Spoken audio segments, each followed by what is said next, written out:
Dans cette vidéo, nous allons résoudre le deuxième cas de cet exercice, c'est-à-dire l'équation donc g de x égale 7, sachant que g de x est égal à une fonction carrée, on appelle ça aussi polynôme du second degré, c'est-à-dire 2x au carré moins 5x plus 7. Donc on va résoudre cette équation par le calcul, sachant qu'on pourrait aussi le faire graphiquement, mais c'est un petit peu plus long parce qu'il faudrait dessiner la courbe de la fonction g dans un repère orthonormé. Donc ça, c'est pas ce qu'on va faire puisque là, on résout les choses par le calcul. Donc, je te disais qu'une autre façon d'exprimer ce problème, plutôt que de dire que tu résous l'équation g de x égale 7, on peut aussi dire que tu cherches les antécédents x de 7 par la fonction g. Et aussi, une autre façon d'exprimer, une troisième façon, on pourrait dire, eh bien, c'est de chercher les nombres x tels que leur image par la fonction g vaut 7. Voilà, parce que les g de x, ce sont les images, et ces images, elles doivent valoir 7. Voilà.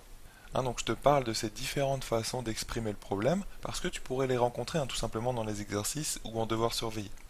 Donc voilà, je voulais vraiment t'en parler. J'espère que tu comprends bien en fait la notion d'image et d'antécédent. Si tu as des petits soucis encore sur ces notions d'image et d'antécédent, n'hésite pas à aller voir les vidéos que j'ai faites sur le sujet. Je pense que tu pourras mieux comprendre. C'est pas très compliqué, mais il faut bien comprendre la différence entre les deux et comment ça marche. Donc là c'est parti, on résout ça par le calcul. Donc g de x égale 7. On peut réécrire notre équation, ça mange pas de pain. Il faut souvent ne pas être feignant en mathématiques et réécrire des choses parce que c'est en écrivant qu'on crée des idées, qu'on fait apparaître des idées dans notre tête. Donc g de x égale 7. Et ben ça donne quoi? Bon, le g de x, t'as vu, c'est marqué juste au-dessus. Je ne fais qu'utiliser ce qu'il y a dans notre énoncé. C'est égal à ceci, 2x carré moins 5x plus 7. Qui est d'ailleurs, j'en profite pour le rappeler tant qu'on y est, c'est ce qu'on appelle aussi une fonction carrée, parce que tu vois bien qu'il y a un carré ici, près du x, enfin au-dessus du x, et ça s'appelle aussi polynôme du second degré. Je pense que ce sont des fonctions que tu vois en seconde, tu les reverras d'ailleurs aussi en première S. On appelle aussi ça a un troisième nom, ça s'appelle aussi trinôme. Bon, voilà, je te donne le mot, peut-être que tu le rencontreras. Donc là, ce qu'on peut faire, c'est tout simplement remplacer le g de x par ce qu'il vaut. Donc je saute une ligne, et on met en dessous 2x au carré, moins 5x, hop, je fais bien apparaître le carré, moins 5x plus 7, et tout ceci égale 7. Bon, très bien, alors le but, faut pas l'oublier, c'est de résoudre cette équation. Résoudre une équation, c'est toujours la même chose, c'est qu'on veut trouver les inconnus x. Donc là, bon, c'est pas forcément évident parce que souvent le premier réflexe qu'on a pour résoudre une équation, c'est d'essayer, comme dans le cas précédent d'ailleurs, d'isoler le petit x, de l'avoir tout seul d'un côté, d'avoir x égale quelque chose. Bon, là le problème c'est que si tu essaies de faire ça, tu vas un petit peu bloquer à un moment donné. Parce que regarde bien, on va essayer déjà de se débarrasser du 7, parce que c'est possible, c'est très simple. Il suffit juste de faire moins 7 à gauche et à droite. Tu vois, si tu veux passer le 7 de l'autre côté, ça va faire moins 7. Il suffit juste de faire moins 7 à gauche, moins 7 à droite, et donc ça va annuler les 7 justement à gauche, et tu vas obtenir un 0 à droite, parce que ça va l'annuler aussi à droite. D'accord? Donc là on obtient notre nouvelle équation qui est 2x carré moins 5x égale 0. Juste une petite technique au passage, une petite astuce. Quand tu réécris une équation, quand tu sautes une ligne, il faut bien faire attention à ne jamais changer un des termes. Par exemple, tu vois, on aurait pu oublier le x près du 5. On aurait pu changer le 5 en un 6. Ce genre de petites choses-là. Sois bien attentif quand tu réécris une équation. Quand tu fais même aucune opération dessus, mais quand tu fais juste que la réécrire sur ta feuille. C'est très très important d'être très attentif à ce moment-là parce que c'est un moment sensible en fait. On peut faire des petites erreurs de frappe entre guillemets, tu vois, des petites erreurs d'écriture. Tu mets un moins au lieu d'un plus, tu oublies un x ou ce genre de choses-là, et ça fausse tout par la suite. Donc sois bien concentré quand tu fais des calculs en maths, quand tu écris des choses notamment. Très très important. Donc là je te disais qu'on est un petit peu dans une impasse si tu veux isoler le x. Parce que c'est pas facile, regarde, il est à deux endroits en même temps. Il est là, en carré, tu vois, sous une forme un peu particulière, c'est un carré, et il est là aussi. Donc là, c'est pas évident, on peut pas vraiment isoler notre x tout seul d'un côté. Parce que tu vois, je pourrais passer le moins 5x de l'autre côté, ça ferait 2x carré égale 5x. Bon, et après, qu'est-ce que tu pourrais faire? En fait, là, faut pas trop s'y prendre comme ça. Ce que je te préconise de faire, c'est tout simplement de factoriser par x ici à gauche. Si on factorise par x, qu'est-ce qu'on va obtenir? Hein, on va obtenir ça. Regarde, je mets x. Donc là, c'est comme si je sautais une ligne. Hein. On fait x fois, on ouvre les parenthèses. Qu'est-ce qu'on va obtenir dans la parenthèse? Tu oublies pas le égal 0 à la fin. Hein. C'est une équation. Hein. Donc dès qu'il y a une équation, il y a un égal quelque part. Hein. Faut pas l'oublier. Donc là, on a factorisé par x à gauche. Qu'est-ce qu'on obtient? Donc, on va obtenir 2x, tout simplement. Puisque x fois 2x, ça fait bien 2x carré. Tu vois, pour retomber là-dessus. Ça marche. Et après, il faut mettre moins 5. Hein, si tu n'as pas encore l'habitude des factorisations, il faut t'entraîner un petit peu là-dessus. Hein, c'est pas très compliqué. Hein, mais il ne faut pas se tromper dans ce qu'on met dans les parenthèses. Et donc, pour vérifier à la fin, n'oublie pas de redévelopper pour voir si tu retombes bien sur tes pattes. Si je redéveloppe avec les flèches, hop, x fois 2x, ça donne bien 2x carré. Et x fois moins 5, ça donne bien moins 5x. Donc pas de souci. Donc là, notre factorisation est la bonne. Et là, on est devant un type d'équation qui est très particulier, qui est connu. C'est une équation produit nul. On appelle ça produit égal à 0.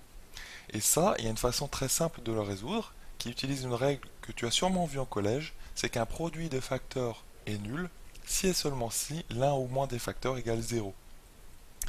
Autrement dit, de façon plus simple, hein, ici tu as un produit. Un produit, c'est un fois en maths, tout simplement, un produit de facteurs. Hein. Les éléments dans un produit, on appelle ça des facteurs. Donc facteur numéro 1, c'est x. Facteur numéro 2, c'est tout ça. C'est 2x moins 5. Et bien un produit de facteurs égale 0 si et seulement si l'un ou moins des facteurs égale 0. C'est-à-dire que soit, eh bien premier facteur égale 0, c'est ça qu'il faut écrire en fait. Soit x égale 0, qui te donne en fait ta première solution, c'est 0. Ou soit, enfin on dit pas ou soit, mais on dit soit, soit 2x moins 5 égale 0. C'est-à-dire deuxième facteur égale 0. Et ça, tu peux avancer un petit peu dans cette équation. C'est une nouvelle équation qui apparaît en fait un sous-problème. Ce sous-problème, tu peux le résoudre très facilement. Tu peux résoudre ça très facilement, cette petite équation. Il suffit juste de passer le moins 5 à droite en faisant plus 5 à gauche et à droite. Et tu obtiens 2x égale 5. Et enfin, tu divises par 2 pour enlever le 2 devant le x. Là, tu vois, on est retombé en fait sur une équation à une inconnue toute simple. Une inconnue, donc une équation linéaire à une inconnue. Et ça, tu sais les résoudre. Hein. C'est ce qu'on avait fait en fait dans le premier cas ici. Hein, donc ça fait x égale 5 demi. Donc voilà les deux solutions de ton équation totale g de x égale 7. C'est 0 et 5 demi. Donc ça, tu peux les noter. Tu peux les noter de façon propre comme suit. Donc S égale, tu mets une première accolade, hop, tu mets 0. Souvent, on essaie de ranger les nombres dans l'ordre croissant ici. Tu mets un point virgule entre les nombres. Et le deuxième nombre, c'est 5 demi. 5 demi, c'est aussi 2,5. Hein. Mais tu n'es pas obligé de le mettre. Hein. Souvent, on garde les nombres sous forme de fraction en maths. Hein. Fraction irréductible. Hein. Tu essaies toujours de simplifier une fraction si c'était une fraction. Hein. Donc là, 5 demi, on ne peut pas aller plus loin. On ne peut pas la simplifier outre mesure. Donc voilà, on la garde comme ça. Donc voilà pour nos deux solutions de notre équation g de x égale 7, c'est 0 ou 5 demi. On peut d'ailleurs vérifier très rapidement que ça marche, parce que si tu remplaces, regarde, donc ce sont les solutions x, hein, bien évidemment. Si tu remplaces dans g de x, x par 0, on va le faire juste pour 0, ça donne combien g de 0? Ça donne 2 fois 0 au carré, mais 0 au carré c'est 0, donc ça fait 0, moins 5 fois 0, c'est 0, et il reste plus 7. Donc g de 0, ça vaut bien 7. Tu vois? Donc 0, c'est bien une solution de cette équation, ça marche bien. Et tu pourrais aussi vérifier que ça marche bien hein, pour 5 demi. C'est pas nécessaire de le faire, hein. C'est pour juste vérifier que tes solutions que tu as trouvées sont bonnes. Tu pourrais le faire pour vérifier. Franchement, c'est quelque chose que je te conseille de faire. D'accord? Donc voilà pour cette façon de résoudre par le calcul ce type d'équation.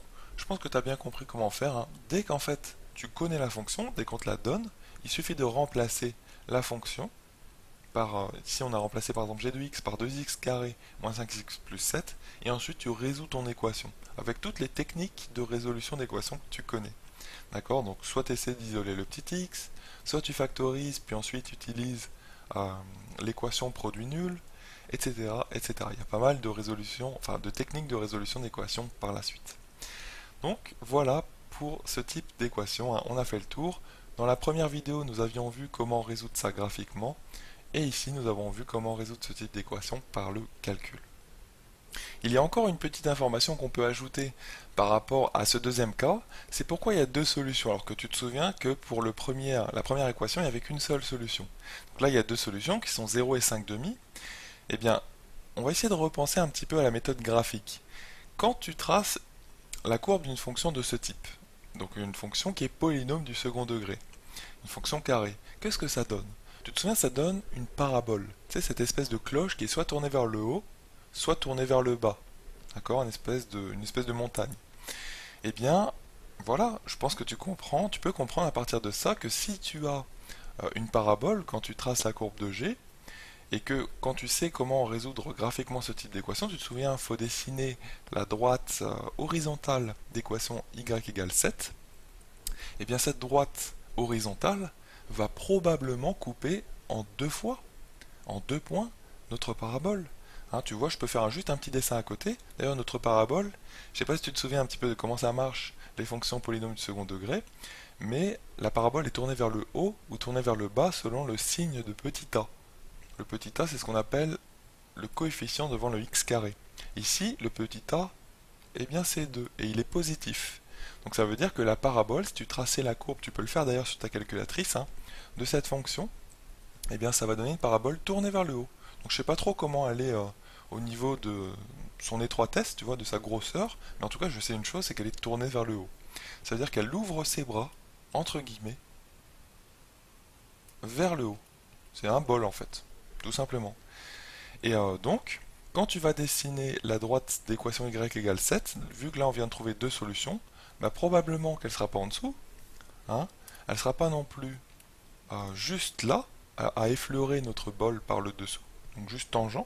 Non, en fait elle va être là, forcément au-dessus, tu vois. Donc je sais pas trop où, elle peut être là, elle pourrait être là, ça dépend en fait, on sait pas trop. Mais en tout cas, une chose est sûre, c'est que notre droite d'équation y égale 7 va couper notre parabole, qui est notre courbe de G, hein, en deux points. Tu vois? Donc ces deux points, on peut les faire apparaître ici. Hop, hop, c'est juste un petit dessin pour te montrer comment ça marche, hein, c'est pas un dessin précis. Hein. Et ici, nous avons notre équation y égale 7. Et tu vois, si tu prends les x de ces points bleus, si tu descends sur l'axe des abscisses, alors je ne sais pas trop comment il est notre axe des abscisses, peu importe, eh bien, les x de ces points bleus, ça va te donner normalement, eh bien 0, première solution que nous avions trouvée, et 5 demi, qui correspond à 2,5 en nombre décimal.